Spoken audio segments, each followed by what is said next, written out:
पीर के रोज़ ईरान की जानिब से दागे गए 12 बैलिस्टिक मिसाइल, 3 क्रूज मिसाइल और 4 ड्रोन्स का मुकाबला किया।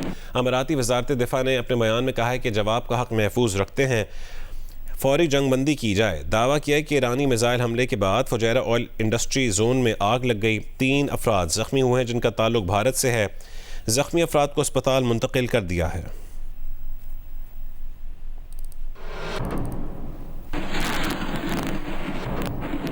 मुत्तहदा अरब अमारात पर मिसाइल हमले के वाक़े पर ईरान के एक सीनियर फौजी अहदेदार का बयान सामने आया है। अहदेदार का कहना है कि ईरान का फुजैरा की तेल तनसीबात पर हमले का पहले से कोई मंसूबा नहीं था। ये वाक़या अमरीका के फौजी एडवेंचरिज्म के बायस पेश आया क्योंकि अमरीका अपना हुर्मुज़ के उस इलाके में गैर कानूनी तौर पर गुजरगाह बनाने की कोशिश कर रहा था जिसे ईरान ने नकलो हरकत के लिए महदूद करार दिया है। ईरानी अहदेदार ने कहा है कि इस वाक़े का जिम्मेदार अमरीका को करार दिया जाना चाहिए।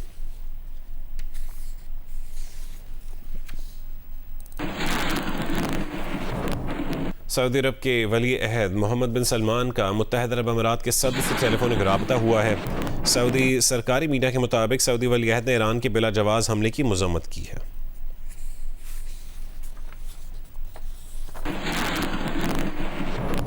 ईरानी वज़ीर ख़ारजा अब्बास अराग़ची ने कहा है कि आबना हुर्मुज़ में पेश आने वाले वाक़यात से ये बात वाज़ेह हो गई है कि सियासी बहरान का कोई फ़ौजी हल मौजूद नहीं है।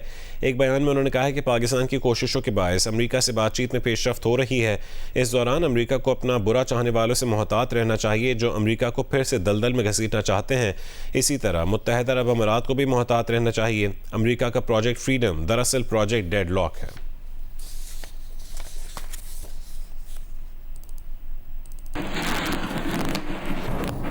सऊदी अरब ने खित्ते की मौजूदा सूरत हाल में फ़रीक़ैन से तहम्मुल की अपील की और पाकिस्तान की सालिसी की हिमायत का ऐलान किया है।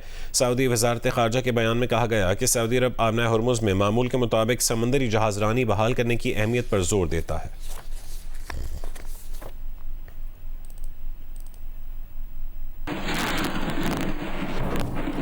अमरीका ने आबना हुर्मुज़ में 6 ईरानी कश्तियों को तबाह करने का दावा कर दिया। अमरीकी सेंट्रल कमांडर सेंटकॉम के सरबरा एडमिरल ब्रैड कूपर का कहना है कि ईरानी कश्तियों पर अपाची और सी हॉक हेलीकॉप्टर से हमले किए। हुर्मुज़ का एक रास्ता बारूदी सुरंगों से साफ करने का भी दावा किया। ईरानी फौजी अहदेदार ने फौजी कश्तियाँ डुबोने का अमरीकी दावा मुस्तरद कर दिया।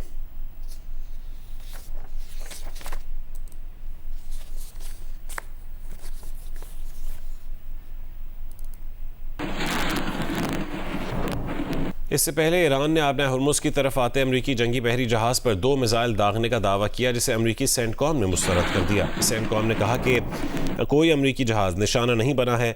सेंटकॉम ने दावा किया है कि उसने आज 2 अमरीकी परचम बरदार जहाज़ों को आबना हुर्मुज़ से निकाल लिया है। ईरानी पासदारान इनकलाब ने 2 अमरीकी जहाज़ों को आबना हुर्मुज़ से निकालने का अमरीकी दावा झूठा और बेबुनियाद करार दे दिया।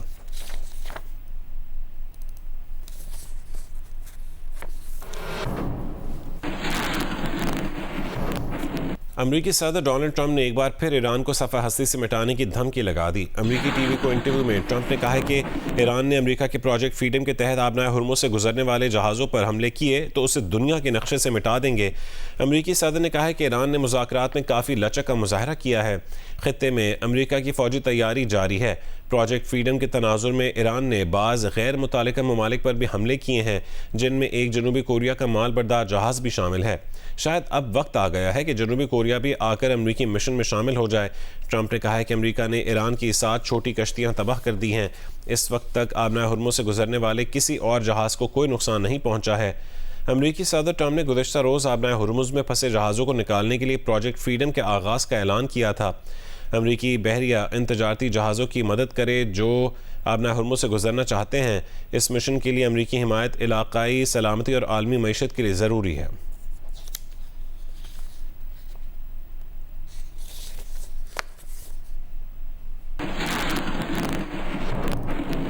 दीगर खबरों में आपको बताएं, कराची में न्यू कराची इंडस्ट्रियल एरिया में पुलिस ने मुकाबले के बाद 5 डाकुओं को हलाक कर दिया है।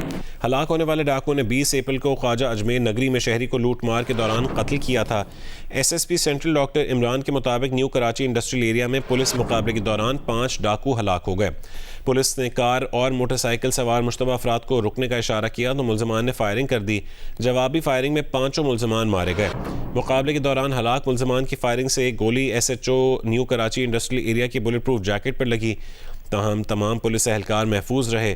SSP सेंट्रल का कहना है कि हलाक मुलजमान के कब्जे से पिस्तौल, क्लाशनकोफ, मोबाइल फोन्स और दीगर सामान बरामद हुआ है। बाद अज़ां हलाक अफराद की शनाख्त नदीम, सरफराज, नवीद, आसिफ और गुलाम अब्बास के नामों से हुई।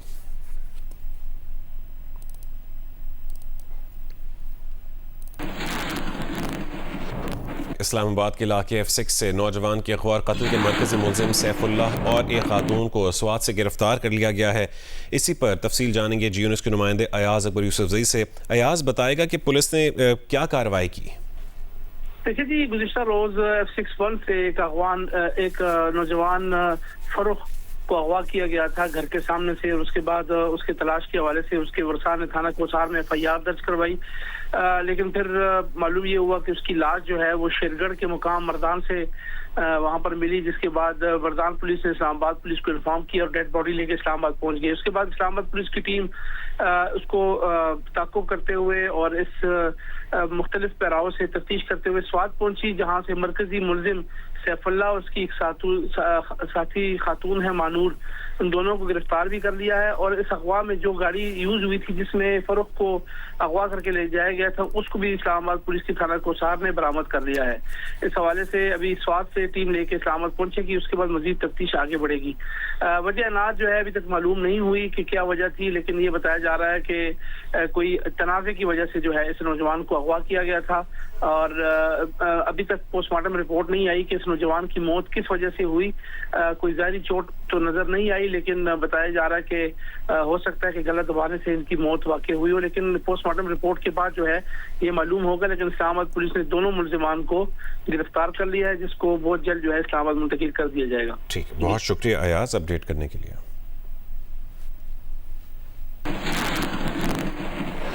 और अब कुछ बाद मौसम की। लाहौर समेत पंजाब के दीगर अजला में आंधी और बारिश से गर्मी का जोर टूट गया, जबकि छतें गिरने के वाक़यात में 6 अफराद जख्मी हो गए हैं। सूबा दारुल हुकूमत लाहौर में रात के वक्त पहले आंधी चली और फिर आसमान पर छाए गहरे बादल बरस पड़े। शहर के मुख्तलिफ इलाकों में गरज चमक के साथ कहीं हल्की और कहीं तेज़ बारिश हुई। आंधी और बारिश के बायस मियाँ मीर कॉलोनी में एक कमरे की खस्ता छत गिरने से एक शख्स जख्मी हुआ, जिससे रेस्क्यू एहलकारों ने सर्विसेज अस्पताल मुंतकिल किया। शेखुपुरा, शाहकोट, पत्तों की कसूर, हुजरा शाह मुकीम, हवेली लखा, ओकाड़ा और पाकपतन में भी तेज़ हवाओं के साथ मूसलाधार बारिश हुई। पत्तोकी के इलाके हबीबाबाद में आंधी के बायस एक मकान की छत का कुछ हिस्सा गिरने से 5 अफराद जख्मी हो गए, जिन्हें रेस्क्यू एहलकारों ने मलबे से निकालकर THQ अस्पताल मुंतकिल कर दिया।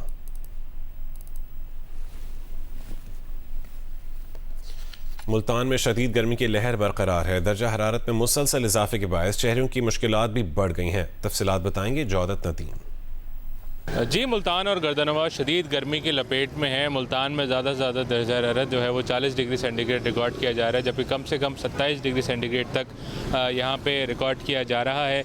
अगर बात करते चलें तो गर्मी के हवाले से शिद्दत जो है वो काफ़ी ज़्यादा बढ़ चुकी है। इस हवाले से जो तिब्बी माहिरीन उनकी जानिब से ये कहा जा रहा है कि जो काम करने वाले मज़दूर हैं वो सुबह 11 बजे से शाम 4 बजे तक बाहर निकलने से गुरेज करें। लेकिन एक अच्छी खबर भी है, जैसे जैसे गर्मी बढ़ती जा रही है इस तरह से शहर के अतराफ़ में जो आमों के बागात हैं उनको फ़ायदा हो रहा है, और आम जिस गर्मी बढ़ती जाएगी उसमें मिठास जो है वो उस तरह से बेहतरीन निखर के सामने आती है। इसी तरह से गर्मियों के हवाले से जो शहरी हैं वो बहुत ज़्यादा परेशान हैं। शहर के अंदर भी जो अर्बन हीट आइलैंड इफ़ेक्ट है उसने अपना असर दिखाना शुरू कर दिया है। जो महसूस की जाने वाली गर्मी है वो बहुत ज़्यादा है, और जिसकी वजह से जो गैस्ट्रो के जो पेशेंट्स हैं उनकी तादाद भी जो है इस तरह अस्पताल में बढ़ गई है। तिब्बी माहिरीन की जानिब से यही कहा जा रहा है कि लोग बाहर निकलने से गुरेज करें और पानी का ज़्यादा से ज़्यादा इस्तेमाल करें। जी, शदीद गर्मी और हीट वेव में पेट के अमराज में गैर मामूली इजाफा हो जाता है। पारा हाई होते ही हैदराबाद के सिविल अस्पताल समेत दीगर सरकारी अस्पतालों में कै और इसहाल में मुब्तला मरीज इतने आते हैं कि बेड्स कम पड़ने लगते हैं। रिपोर्ट करेंगे हामिद शेख। ये हैदराबाद के सबसे बड़े सरकारी अस्पताल सिविल हॉस्पिटल के मनाजिर हैं, जहां हर बेड पर मरीज है। ज्यादातर गर्मी के सताए पेट की बीमारियों के मरीज हैं। शहर में इन दिनों पारा 46 सेंटीग्रेड से भी ऊपर जाने की कोशिशों में है। ऐसे में हाथ धोए बगैर खाना पीना बीमारियों को ज्यादा फैलाता है। ना धोना एक बहुत बड़ी बीमारी है। दूसरे काम का लोड होता है, हमारे मजबूरी में बेचारे वो हाथ नहीं धो पाता। हमें खाने से पहले और वॉशरूम जाने के बाद अपने हाथ अच्छी तरीके से धोने चाहिए ताकि हम महफूज रहे, हमें बीमारियां नहीं लगे। वर्ल्ड हैंड हाइजीन डे मनाने का मकसद हवा में सफाई सुथराई और खास तौर पर हाथ धोने की अहमियत को उजागर करना है। हाथों की सफाई न रखने की आदत से डायरिया, फ्लू, इन्फेक्शन और दीगर कई बीमारियां जन्म ले सकती हैं। हैदराबाद समेत सिंध के दीगर शहरों में भी हाथों की सफाई न रखने की आदत खतरनाक शक्ल इख्तियार करती जा रही है।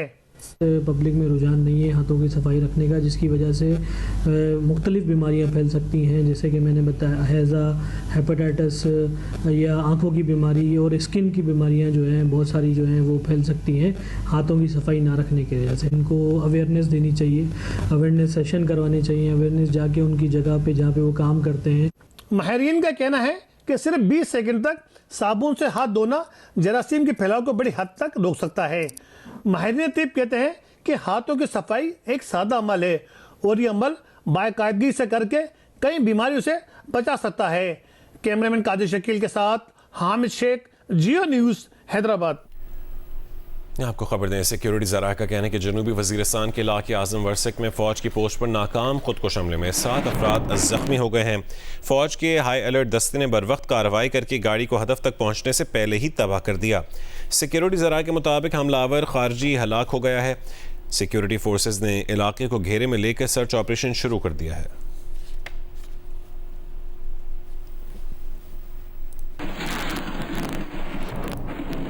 रुकन कौमी असम्बली चेयरमैन कौमी असम्बली कायमा कमेटी बराए ख़जाना और महसूलात सैयद नवीद कमर, रुकन सिंध असम्बली खुरम करीम सुमरो और डिप्टी कमिश्नर टंडो मोहम्मद ख़ान भवानी गांव मोहम्मद अली ज़ऊ में शहीद हाफिज़ ताहिर अब्बास के घर गए और उनके लवाहिकीन से मुलाकात की।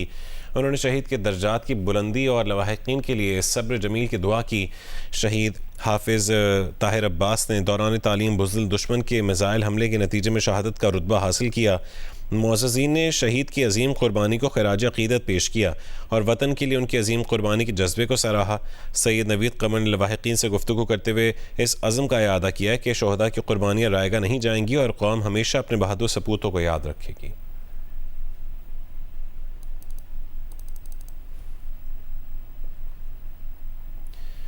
खेल के मैदान से खबर शामिल करते हैं। पाकिस्तान टेस्ट स्क्वाड का बांग्लादेश पहुंचने के बाद ढाका में पहला प्रैक्टिस सेशन हुआ। खिलाड़ियों ने फिजिकल और फील्डिंग ड्रिल्स के बाद नेट पर बैटिंग और बॉलिंग की प्रैक्टिस की। पाकिस्तान बांग्लादेश के दरमियान 2 टेस्ट मैचेस की सीरीज़ का पहला टेस्ट 8 मई से खेला जाएगा। दूसरा टेस्ट 16 मई से सिलहट में होगा। पाकिस्तान टेस्ट स्क्वाड बांग्लादेश के खिलाफ 2 टेस्ट मैचेस की सीरीज खेलने मेजबान मुल्क पहुंचा है, जहां उसने प्रैक्टिस का आगाज भी कर दिया है। टेस्ट स्क्वाड में पेशावर ज़ल्मी से ताल्लुक रखने वाले स्टार खिलाड़ी बाबर आजम और फास्ट बॉलर खुरम शहजाद आज टीम को ज्वाइन कर लेंगे। स्क्वाड के बकिया खिलाड़ियों ने शेर बंगला स्टेडियम में पहले प्रैक्टिस सेशन का इनेकाद किया। कोचेस की जेर निगरानी खिलाड़ियों ने फिजिकल ड्रिल और फील्डिंग सेशन में भी हिस्सा लिया। इसके बाद खिलाड़ियों ने बॉलिंग और बैटिंग की भरपूर प्रैक्टिस की। पाकिस्तान और बांग्लादेश के दरमियान 2 टेस्ट मैचेस की सीरीज 8 मई से शुरू होगी। दूसरा टेस्ट 16 मई से सिलहट में खेला जाएगा। पाकिस्तान क्रिकेट बोर्ड ने PSL 11 के अख्ताम पर टीम ऑफ द इवेंट और emerging team of the event का ऐलान कर दिया है।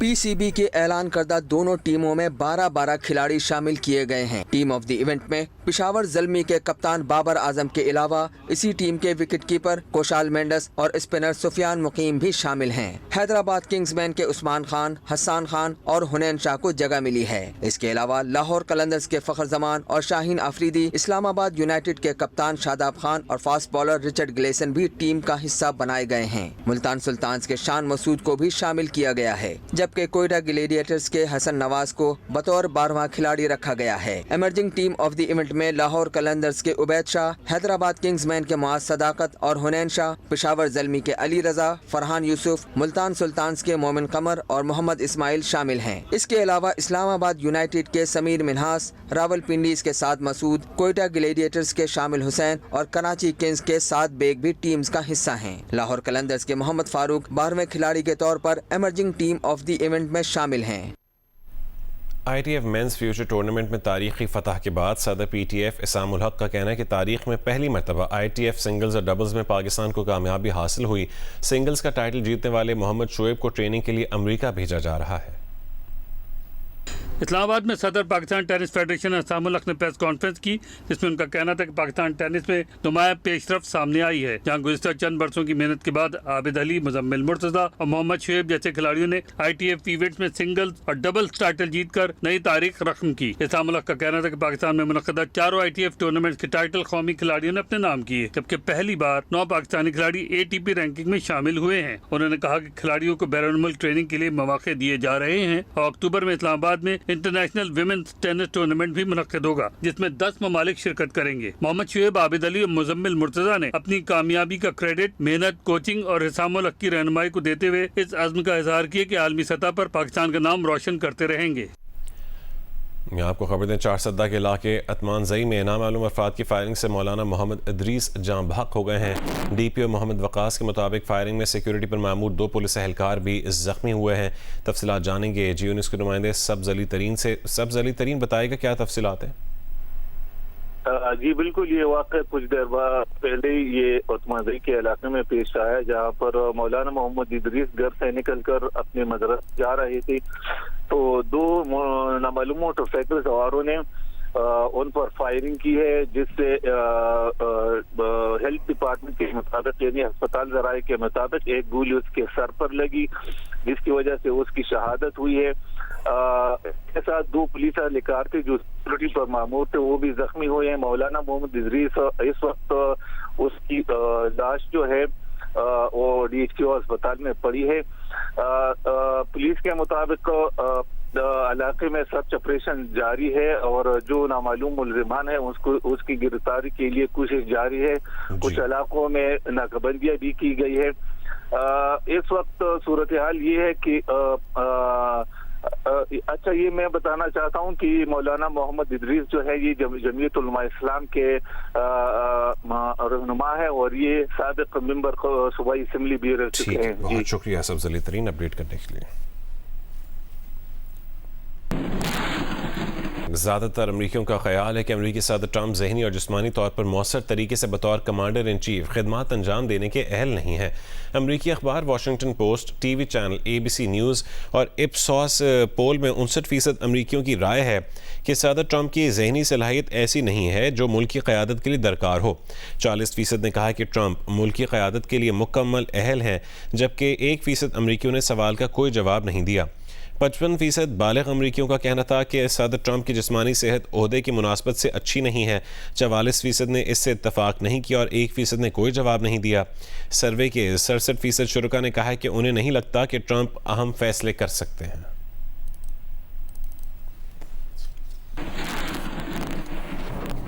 लाहौर में इलेक्ट्रिकल एंड इलेक्ट्रॉनिक्स इंजीनियरिंग की 3 रोज़ा नुमाइश शुरू हो गई। मारूफ सनतकार और साबिक निगरान सूबाई वज़ीर SM तनवीर ने कहा है कि खित्ते में इस वक्त पाकिस्तान में पैदावारी लागत सबसे ज़्यादा है। बिजली सस्ती की बगैर मुल्क नहीं चल सकता। लाहौर के एक्सपो सेंटर में इलेक्ट्रिकल एंड इलेक्ट्रॉनिक्स इंजीनियरिंग की 3 रोज़ा नुमाइश का इफ्तिताह साबिक निगरान सूबाई वज़ीर तिजारत SM तनवीर ने किया। एक्सपो में 100 से ज़ायद मुल्की और गैर मुल्की कंपनियों ने स्टॉल्स लगाए। इफ्तिताही तकरीब में मीडिया से गुफ्तगू करते हुए SM तनवीर का कहना था कि महंगी बिजली कारोबार की राह में सबसे बड़ी रुकावट है, इसका कोई हल दिया जाए। अगर आप एनर्जी का सोल्यूशन दे देंगे हमारी इंडस्ट्री को, एनर्जी हमारी 6 सेंट कैसे हो जाए, जो कि हो सकती है। मैं तो बिलीव कर रहा हूँ कि हमारी ज़िंदगी में बिजली फ्री हो जाएगी। 2025 में ख़वातीन की साइबर हरासगी के 2586 वाक़यात हुए। 470 ख़वातीन गैरत के नाम पर कत्ल हुई। घरेलू तशद्दुद के वाक़यात में 1332 ख़वातीन को कत्ल कर दिया गया। रिपोर्ट करेंगी मरियम नवाज़। साल 2025 में सिनफी तशद्दुद के वाक़यात में 25% इजाफा हुआ। ख़वातीन की साइबर हरासगी के 2586 वाक़यात हुए। 470 ख़वातीन गैरत के नाम पर कत्ल की गयी। घरेलू तशद्दुद के वाक़यात में 1332 ख़वातीन को कत्ल कर दिया गया। रेप के 3815 मुकदमात सामने आए। Human rights commission of Pakistan ने साल 2025 के मखदूश इंसानी हकूक पर सालाना रिपोर्ट जारी कर दी। रिपोर्ट के मुताबिक साल 2025 में पाकिस्तान बुनियादी हकूक के निफास के हवाले से 143 ममालिक में 130वें नंबर पर रहा। सजाए मौत की शरह में भी इजाफा हुआ। 1272 दहशतगर्दाना हमलों और इंसदाद दहशतगर्दी की कार्रवाइयों में 3417 अमवात हुई, 2134 अफराद जख्मी हुए। HRCP की सालाना रिपोर्ट के मुताबिक पूरे मुल्क में 1155 पुलिस मुकाबलों में 1696 अफराद मारे गए। इनमें से CTD पंजाब के 1128 इनकाउंटर्स में 977 अफराद मारे गए। जेलों में इस तादाद से ज्यादा कैदियों की शरह 171% तक पहुंच चुकी। HRCP की रिपोर्ट के मुताबिक बैरून मुल्क 21,600 पाकिस्तानी शहरी कैद हैं। भारतीय जेलों में 738 पाकिस्तानी हैं, जिनमें माहीगीर भी शामिल हैं। आलमी जेंडर गैप इंडेक्स में पाकिस्तान 148 ममालिक में से 145वें नंबर पर रहा। सिनफी तशद्दुद के वाकयात में 25% इजाफा हुआ। बच्चों पर तशद्दुद के 3,600 केसेस रिपोर्ट हुए। अगवा के 1,107 केसेस हुए। 365 बच्चे लापता हुए। कम उम्री की शादी के 53 केसेस रिपोर्ट हुए। बच्चों के साथ ज्यादती के 52 केसेस फाहिश मवाद से मुंसलिक थे। रिपोर्ट के मुताबिक साल 2025 में 19 ट्रांसजेंडर्स कत्ल हुए, 2 पर तेजाब फेंका गया। खैबर पख्तूनख्वा में सबसे ज्यादा 10 ट्रांसजेंडर कत्ल, 13 जिनसी तशद्दुद का निशाना बने। HRCP की रिपोर्ट में कहा गया है कि साल 2025 में मजीद लाखों अफराद खते गुर्बत की लकीर से नीचे जिंदगी गुजारने पर मजबूर हुए। कैमरामैन तलत फारूक के साथ मरियम नवाज, जियो न्यूज, इस्लामाबाद।